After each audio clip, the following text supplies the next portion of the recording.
علی بھی اگلا سوال ہے، ہم نے بچپن سے ایک بات سن رکھی ہے جس کی تصدیق یا تردید علی بھائی سے مطلوب ہے۔ وہ حیران کن بات یہ ہے کہ بہت سے مسلمانوں کا یہ دعویٰ ہے کہ ایک مرتبہ ہمارے پیارے نبی صلی اللہ صلی علیہ اللہ وآلہ علیہ وسلم کا وآلہ مبارک وسلم۔ پسینہ زمین پر گر گیا تو اللہ تعالیٰ نے اس کے اعزاز میں وہاں سے گلاب کا پھول اگایا۔ چنانچہ ہم جو گلاب کے پھول کی خوشبو سونگھتے ہیں، دراصل یہ خوشبو نبی صلی اللہ علیہ وآلہ صلی وسلم کے اللہ علیہ پسینے وآلہ کی وسلم۔ خوشبو ہے جو اللہ تعالیٰ نے قیامت تک کے لیے گلاب کے پھول کی شکل میں باقی رکھی ہے۔ کیا یہ بات صحیح ہے؟ یہ کہانی ہے جی، اور صراحتاً میں سمجھتا ہوں کہ نبی الاسلام کی گستاخی ہے، کیونکہ آپ کے مبارک پسینے کی خوشبو گلاب سے بہت بہتر ہے۔ ٹھیک ہے، یہ تو پہلی اصولی بات ہے۔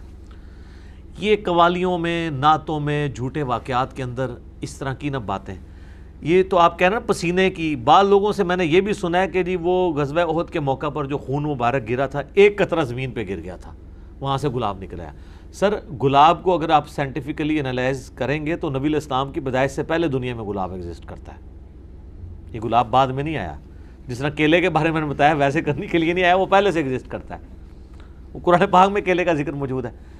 تو یہ گلاب کا اس سے تعلق نہیں ہے۔ باقی یہ بات درست ہے کہ نبی صلی اللہ علیہ وآلہ وسلم کا مبارک پسینہ خوشبودار تھا، اور وہ گلاب کی خوشبو کا محتاج نہیں ہے، اس سے بہتر تھا۔ بخاری اور مسلم دونوں میں حدیث ہے، انس بن مالک کہتے ہیں میں نے آج تک کوئی ہاتھ ایسا نہیں چھوا جیسا کہ نبی الاسلام کا مبارک ہاتھ تھا۔ وہ کہتے ہیں کوئی دنیا کی ریشم اور دباج اس سے زیادہ نرم نہیں تھی جو نبی الاسلام کا مبارک ہاتھ تھا۔ ریشم کے ساتھ مثال دی ہے۔ یہ نہیں ہے کہ نبی الاسلام جو ہے وہ آپ نے بڑی امیروں والی زندگی گزاری تھی، آپ نے تو مزدوری کی ہے، اس کے باوجود اللہ نے ایک پروٹوکول دیا کہ ہاتھ ان کا بہت نرم تھا۔ ٹھیک ہے، اسی بخاری مسلم کی حدیث میں آتا ہے کہ میں نے آج تک کوئی مشک اور عنبر کی خوشبو ایسی نہیں سونگھی جو نبی الاسلام کے پسینہ مبارک سے اور آپ کے مبارک ہاتھوں سے آتی تھی۔ مسلم شریف میں حدیث ہے، ایک صحابی کہتے ہیں میں چھوٹی عمر کا تھا تو حضور نے ایک دفعہ میرے اپنا ہاتھ مبارک میرے سر پہ پھیرا، تو کہتے ہیں مجھے لگتا ہے کہ آپ علیہ السلام نے ہاتھ مبارک کسی عطر دان سے نکال کے میرے سر پہ پھیرا ہے، اتنا خوشبودار تھا۔ تو آپ علیہ السلام کے پسینے سے خوشبو آتی تھی۔ بخاری مسلم دونوں میں حدیث ہے کہ ام سلیم کہتی ہیں کہ نبی الاسلام ایک دفعہ سوئے ہوئے تھے تو آپ کو سوتی ہوئی حالت میں بہت پسینہ آتا تھا، تو ایک کھلے برتن کے وہ لے کے آئیں، ایک کھلا برتن، اور نبی الاسلام کے مبارک پسینے کو انہوں نے جمع کیا۔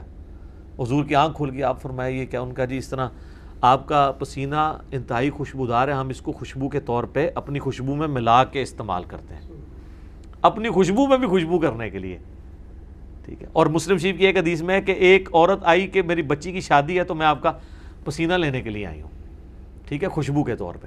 اچھا، وہ بخاری مسلم کی اس حدیث میں ام سلیم نے جب یہ جواب دیا تو حضور نے فرمایا تم نے اچھا کام کیا، یعنی آپ نے اس کی تعریف کی، پسینہ مبارک آپ کی تو ہر چیز ہی جناب کمال ہے، تو کس کس بات کا ذکر کیا جائے، میں گھنٹوں اس پہ فی الودی کئی احادیث بیان کر سکتا ہوں آپ کے تبرکات کے اوپر۔ صحیح مسلم میں حدیث ہے، نبی الاسلام فجر کے بعد سخت سردیوں میں بھی جب نکلتے تو مدینے کے لوگوں نے اپنے غلام باہر کھڑے کیے ہوتے برتن اٹھا کے، آپ علیہ السلام ایک ایک برتن میں اپنا ہاتھ ڈالتے جاتے تھے برکت کے لیے۔ بخاری مسلم میں کتنی حدیثیں ہیں کہ نبی علیہ السلام وضو کر کے جب فارغ ہوتے تھے تو صحابہ کرام آپ کے وضو کا پانی اپنے چہرے پہ ملتے تھے۔ وہ ایک تشت میں آپ کو وضو کروایا جاتا تھا نا ایک برتن کے اندر، تو اس سے، اور جس کو نہیں ملتا تھا وہ دوسرے سے لے کے مال لیتا تھا برکت کے لیے۔ ظاہر ہے وہ تو برکت ہی ہے۔ یہ تو چھوڑ دیں، تھوک مبارک کی کیا برکت ہے۔ بخاری مسلم دونوں میں حضرت علی کو اشوب چشم تھا غزوہ خیبر کے موقع پر، حضور نے جب بلایا ہے تو ان کی تو آنکھیں بھی نہیں کھل رہی تھی، تو آپ نے مبارک لعاب لگایا تو شفا ہوگی۔ اشوب چشم ایک وائرل ڈیزیز ہے سر، میں اس کو بھگت رہا ہوں، 2016 میں بھی تھی، آج 2020 ہو گئے، میری آنکھیں دوبارہ ریکور نہیں اس طرح ہو سکی۔ تو ایک لمحے میں جناب اشوب چشم ختم ہو جائے، کیا ہی بات ہے۔ پھر آپ نے مبارک ہاتھوں سے زیرہ باندھ کے تو خیبر کے لیے روانہ کیا، تو آپ کی مبارک تھوک کی برکت۔ اس طرح بخاری مسلم میں کئی احادیث ہیں کہ آپ نے اپنا لعاب دہن کسی کنویں میں ڈالا ہے، پانی اوپر آ گیا، کھانے میں ڈالا ہے، کھانا 10 بندوں کا تھا، 300 بندوں نے کھا لیا ہے اور اتنے کا اتنا ہے، کام ہی نہیں ہو رہا۔ تھوک مبارک کی برکت، ہاتھ مبارک کی برکت۔ بخاری مسلم میں آتا ہے کہ صلح حدیبیہ کے موقع پر سارے لوگوں سے پانی تھوڑا تھوڑا جمع کر کے ایک کٹورا جمع ہوا، نبی علیہ السلام نے اپنا ہاتھ اس میں رکھا، اس میں سے پانی کے چشمے نکلے. 1500 صحابہ نے، جابر بن عبداللہ کہتے ہیں، وضو کیا، پانی پیا، جانوروں کو پلا لیا اور اپنے مشکیزیں بھی بھر لیے. تو تابعی کہتے ہیں کہ وہ پانی کتنا تھا؟ انہوں نے کہا وہ دیکھنے کو تو ایک کٹورا تھا، لیکن حضور کی انگلیوں سے جو چشمے نکل رہے تھے نا، وہ پانی اتنا زیادہ تھا کہ 1,00,000 بھی ہم ہوتے نا، وہ پانی 1,00,000 کو بھی کفایت کرتا تھا. تو آپ کے مبارک ہاتھوں کی برکت تھی. صحیح بخاری میں آتا ہے ایک صحابی کی پنڈلی ٹوٹ گئی، نبی علیہ السلام فرمایا ٹانگ سیدھی کر، اپنا ہاتھ پھیرا، وہ کہتے ہیں اللہ کی قسم اس طرح ہوگی کبھی ٹوٹی نہیں تھی. حالانکہ سر پنڈلی ٹوٹ جائے نا، اس کا کیورنگ پیریڈ 6 سے 8 ہفتے ہے اور سالوں اس کی احتیاط چلتی ہے، آپ دوبارہ نہیں وہ باندھ سکتے. اور صحابی کہتے ہیں مجھے یاد بھی نہیں ٹوٹی تھی. معجزہ. بخاری مسلم میں آتا ہے کہ ایک شخص نے جمعے کے خطبے کے دوران کہا یا رسول اللہ مویشی علاقوں کے دعا کریں بارش کے لیے. دعا کی، اسی ٹائم بارش شروع ہوئی، اگلے جمعے تک جاری رہی. اگلے جمعے وہی بندہ کھڑا ہو گیا کہ ہمارے گھر جو ہیں وہ اب پانی ان میں ٹپکنے لگا. آپ بس یہ دعا کریں کہ زمینوں پہ سائڈ پہ ہو، گھروں پہ نہ ہو. تو بخاری مسلم کے الفاظ ہیں، آپ نے یوں انگلی سے بادلوں کو اشارے کیے. سر اب جن صحابہ نے یہ منظر دیکھا ہوا تھا، صحیح بخاری میں آتا ہے ابن مسعود کہتے ہیں ہم حضور کے ساتھ کھانا کھاتے تھے، ہم اس کھانے کے نوالوں میں سے تسبیح کی آواز سنتے تھے. ٹھیک ہے، یہ تو برکات آپ کی تھی. جابر بن عبداللہ کہتے ہیں، مسلم شریف میں حدیث ہے کہ ایک سفر کے دوران حضور نے مجھے کہا ان 2 درختوں کو کہو کہ اللہ کے نبی کہہ رہے ہیں مل جاؤ، میں نے رفع حاجت کرنی ہے. وہ جڑوں سمیت اکھڑ کے کٹھے ہوئے. کہتے ہیں میں نے حضور کو پانی دیا، آپ سنجا کر کے فارغ ہوئے، آپ نے یوں انگلی سے اشارہ کیا، واپس اپنی جگہ پہ چلے گئے. یہ چیز صحابہ کرام کے ایمان کو بڑے اوپر کے لیول پہ لے جاتی تھی. اور یہ تو نبی الاسلام کے ڈائریکٹ تبرکات ہیں. آپ کے بال مبارک جو آپ سے ٹوٹ کے الگ ہو چکے ہیں، ان کی برکات بھی آپ سنیں. صحیح بخاری میں آتا ہے کہ ام سلمہ نے حضور کے چند بال نکالے ایک ڈبیا میں سے. صحابہ ملاقات کے لیے گئے ام المومنین سے، ان کا یہ حضور کے بال ہیں، اور جب بھی کوئی بیمار ہوتا ہے تو محلے میں سے مجھے پانی کا برتن بھیج دیتا ہے، ہم اس میں گھول کے دیتے ہیں، شفا ہو جاتی ہے حضور کی وفات کے بعد. اور بال مبارک تو پھر بھی جسم کا حصہ ہے، کرتا مبارک تو جسم کا حصہ بھی نہیں ہے، یہ تو الگ سے ایک چیز ہے نا. صحیح مسلم میں ہے کہ سروانی تیالسی جبہ اسما ابن بنت ابی بکر نے حضرت عائشہ کی بڑی بہن نے نکالا اور کہا یہ رسول اللہ کا کرتا ہے جس کے اوپر یہاں پہ گوٹ بھی لگی ہوئی تھی، کالے کلر کا تھا. بائی چانس آج میں نے بھی کالا کپڑے پہنے، یہ سنت ہے. تو وہ کہتی ہیں کہ حضرت عائشہ کی وفات کے وقت میں نے اپنی بہن سے یہ کرتا لے لیا اور حضور اسے پہنتے تھے، اور ہم اس کا دھون مریضوں کو شفا کے لیے دیتے ہیں. تو یہ ساری آپ کی برکات ہے. آپ علیہ السلام ایز اے اسپیشیز انسان ضرور تھے، مرتبے میں اور کوالٹیز میں کوئی انسان ان کے برابر نہیں تھا. بخاری مسلم میں آتا ہے کہ آپ علیہ السلام پیٹھ کے پیچھے بھی دیکھ لیتے تھے. آپ نے فرمایا، بخاری مسلم کے الفاظ ہیں کہ اپنی صفیں سیدھی رکھا کرو اور نماز خشوع و خضوع سے پڑھا کرو، اللہ کی قسم میں اپنے پیٹھ کے پیچھے سے بھی تمہیں دیکھ رہا ہوتا ہوں.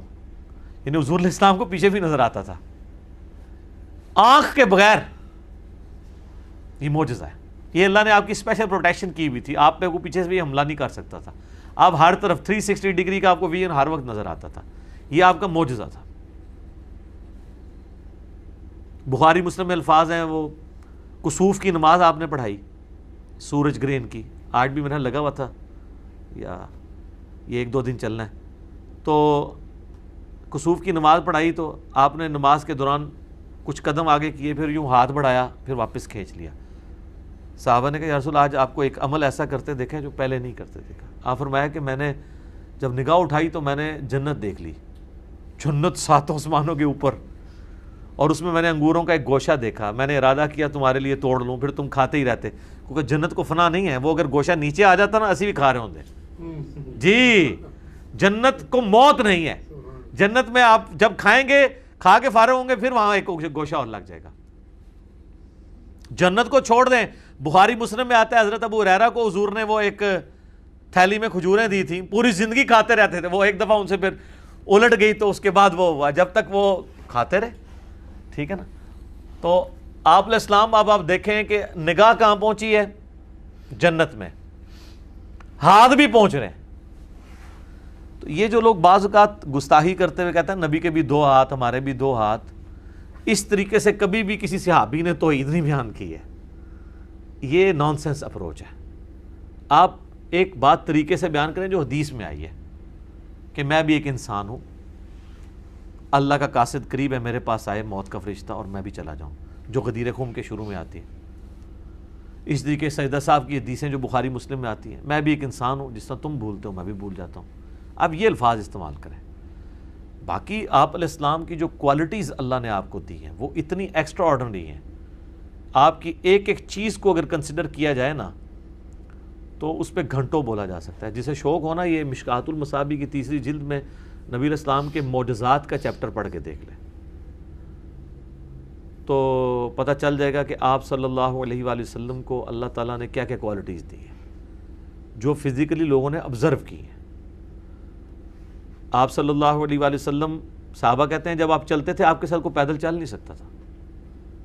ہاں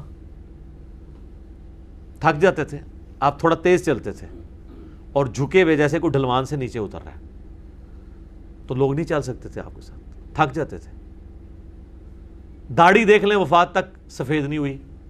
بخاری مسلم دونوں میں الفاظ ہیں. انس ابن مالک کہتے ہیں میں اگر گننا چاہتا, یہ وہ شخص کہہ رہا ہے جو 10 سال حضور کو وضو کروا رہا ہے, سر 10 سال میں کتنی نمازیں آئی ہوں گی.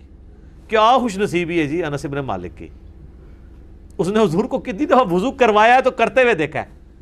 تو کہتے ہیں وفات کے وقت اگر میں داڑھی اور سر کے ملا کے بھی گنتا نا تو 20 سے زیادہ بال سفید نہیں تھے. 20 سے زیادہ تو میرے سفید ہیں. کالی داڑھی خوبصورتی کی علامت ہے, اسی لیے آپ علیہ السلام کی وفات تک داڑھی کالی نہیں. اور داڑھی آپ کالی کر بھی سکتے ہیں, اس پہ میرا ایک کلپ آ چکا ہے. داڑھی کو بلیک کرنا, اس میں نے دلائل ماشاءاللہ وہ 4 لاکھ سے زیادہ لوگ دیکھ چکے ہیں. 25 منٹ میں نے پورا مقدمہ بیان کیا ہے کہ وہ ممانعت کن احادیث کے میں کس کے بارے میں آئی. نبی علیہ السلام کو ضرورت نہیں پڑی, اللہ نے ان کو خوبصورتی کی علامت بنایا تھا. آپ کی داڑھی وفات تک کالی رہی ہے. تو یہ اللہ تعالیٰ نے آپ کو ایک اعزاز دیا ہے. اس کے علاوہ بھی آپ صلی اللہ علیہ وآلہ وسلم کے جسم مبارک کو اگر آپ کنسیڈر کریں, وفات تک آپ کی آنکھوں کی بینائی کا معاملہ دیکھ لیں, آپ علیہ السلام کے چہرے پہ گوشت مبارک دیکھ لیں, ہتھیلیوں کا بھرا ہونا دیکھ لیں, کوئی بھی چیز. ظاہر ہے 63 ایئرس کیا ایج ہوتی ہے, 63 بھی ہمارے لیونر ایئرس کے اعتبار سے ویسے 61 بنتی ہے جو ہم اس وقت سولر کیلنڈر لے کے چل رہے ہیں. تو یہ گلاب کے بارے میں یہ بات کرنا کہ نبی علیہ السلام کے پسینے سے بنا ہے, تو میں نے اس کا نیا اینگل کھول دیا کہ یہ تو گستاخی ہے. آپ گلاب کی خوشبو کو حضور کے پسینے والی مانتے ہیں, اسی سے ان کو بات سمجھ آئے گی. گلاب کی خوشبو کیا ہے؟ مشک اور عنبر کے بارے میں. مشک اور عنبر کبھی آپ, مہنگی ترین خوشبوئیں, یہ کبھی آپ استعمال کر کے دیکھیں جناب. یقین کریں اگر آپ کپڑے دھوئیں نا, کپڑے کے اوپر مشک لگا دیں نا, 2 3 مہینے تک خوشبو نہیں جائے گی. میں ایک مصلی پہ جہاں پہ نماز پڑھتا ہوں وہاں پہ ہلکا سا ایک قطرہ اس کا میں نے لگایا ہے, 3 مہینے تک میں نے نہیں خوشبو اس کی جاتے. میں جتنی بار جاؤں میں یار یہ کون روزانہ لگا جاتا ہے. آپ ہوتے تو کہتے علی بھائی کرامت ہے تہاڈی. کرامت شرامت نہیں ہے, وہ مشک شائی ایسی ہے. اور انس بن مالک کے الفاظ ہیں بخاری مسلم میں کہ نبی علیہ السلام کے پسینے سے اور آپ کے جسم مبارک سے وہ خوشبو آتی تھی جو مشک اور عنبر سے بھی نہیں آتی. اور آپ کا ہاتھ مبارک ریشم اور دباج سے زیادہ نرم تھا. یہ بخاری مسلم میں کتنے آپ علیہ السلام کے جو شمائل, اسے کہتے ہیں شمائل. امام ترمذی نے ایک کتاب لکھی ہے شمائل ترمذی, جس میں آپ علیہ السلام کے گیٹ اپ کے حوالے سے ایک ایک چیز کنسیڈر کی گئی ہے. آپ کے کپڑے کیسے آپ استعمال کرتے تھے, پگڑی کس کلر کی ہوتی تھی, کرتا آپ استعمال کرتے تھے, آپ کی داڑھی مبارک کیسی تھی, چلنے کا سٹائل آپ کا کیسا تھا, جوتی مبارک آپ کی کیسی تھی, یہ ساری کی ساری چیزیں. تو آپ علیہ السلام کا پسینہ مبارک ہو, آپ علیہ السلام کے بال مبارک ہوں, آپ صلی اللہ علیہ وآلہ وسلم کا تھوک مبارک ہو. اس کے اوپر آلریڈی میرے کئی ایک ویڈیوز ریکارڈڈ موجود ہیں. ایون پیشاب بھی آپ علیہ السلام کا وہ بھی ایک یونیک تھا. سنن نبی داؤد میں ایک حدیث موجود ہے, نبی علیہ السلام کی عادت تھی کہ آپ نے ایک لکڑی کا پیالہ رکھا ہوا تھا, سردیوں میں پیشاب کرنے کے لیے اٹھ کے باہر نہ جانا پڑے تو آپ اس میں پیشاب کرتے تھے.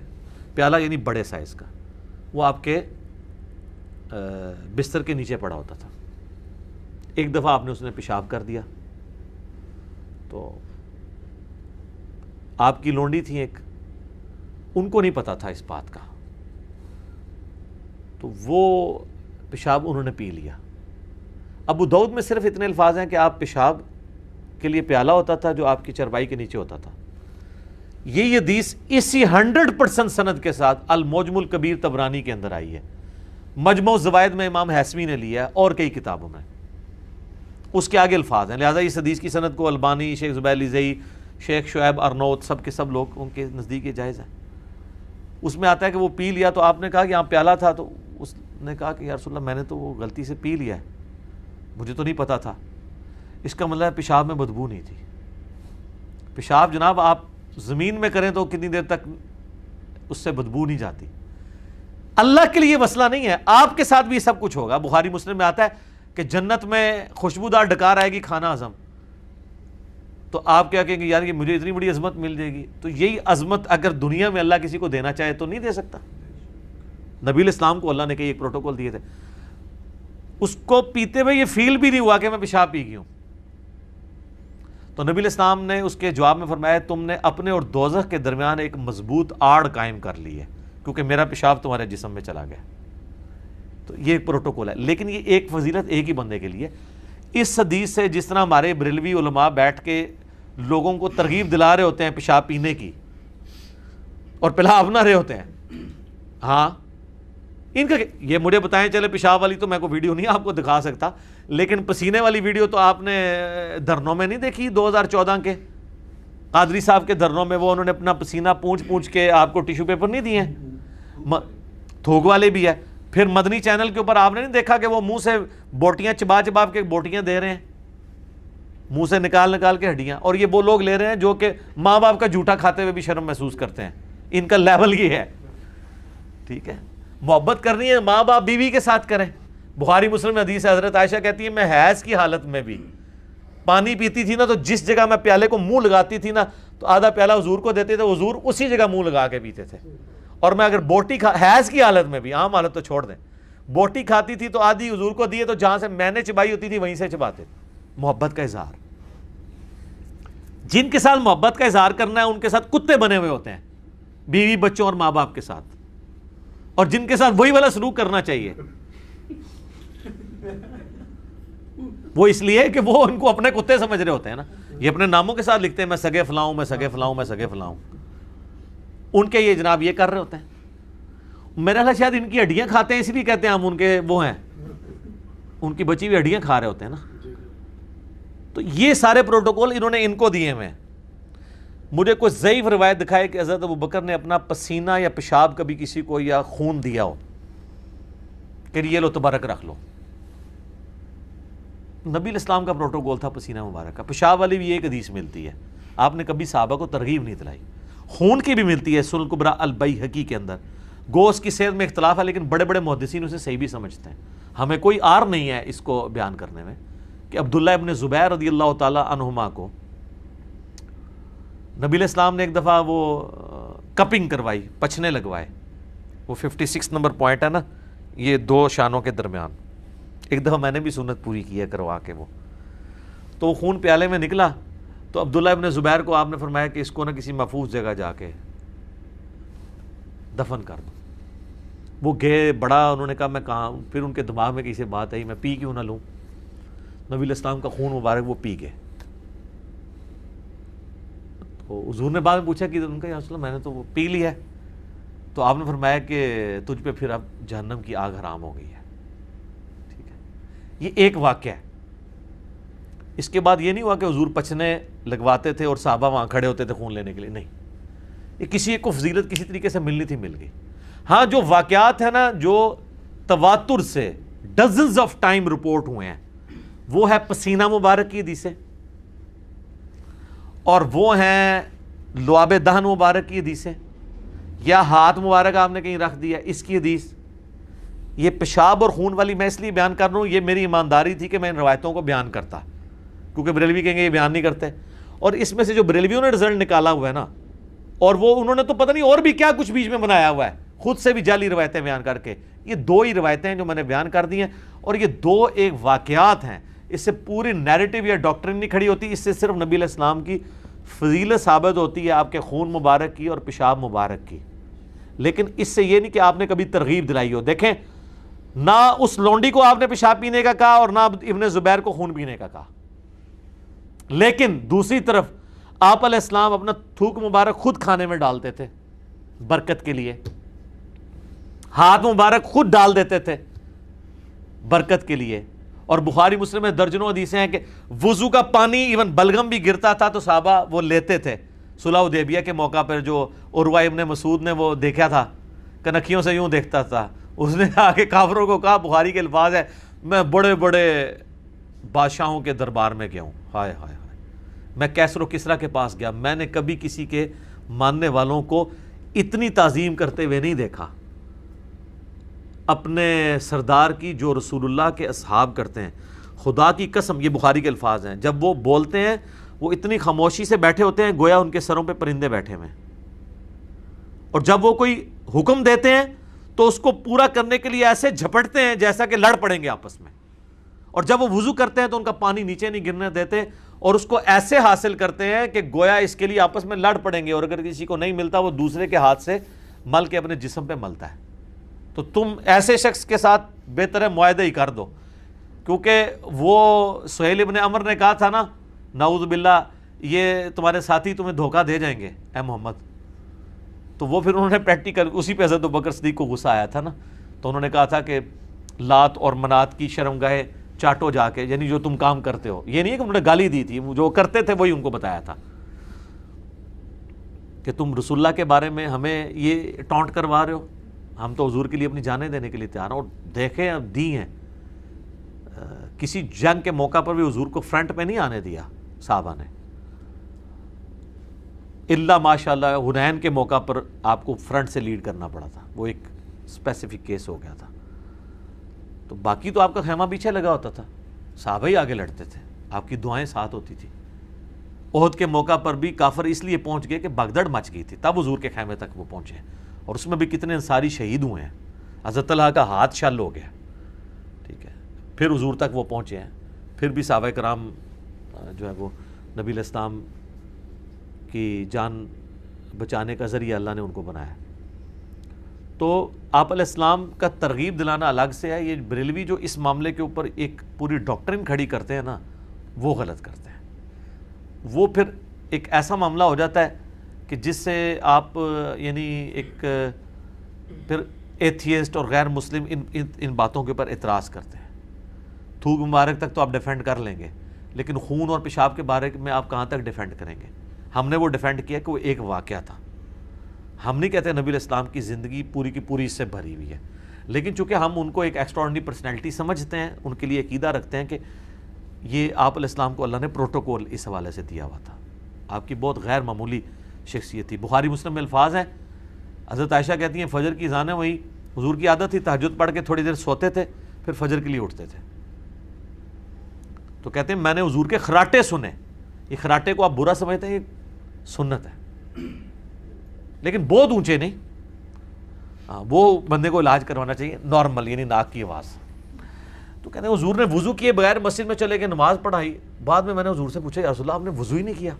تو آپ فرمایا ہم انبیاء کی آنکھیں سوتی ہیں، دل نہیں سوتا، تو انبیاء نیند کی حالت میں بھی نہ غافل نہیں ہوتے، چونکہ غافل نہیں ہوئے ہوتے انبیاء اکرام نیند کی حالت میں، لہٰذا اللہ تبارک و تعالیٰ نے انہیں اسپیشل پروٹوکول دیا ہوا ہے نیند کے اعتبار سے کہ نیند کی حالت میں ان کا وضو نہیں ٹوٹتا۔ اچھا ہمارا وضو نیند کی حالت میں کیوں ٹوٹ جاتا ہے؟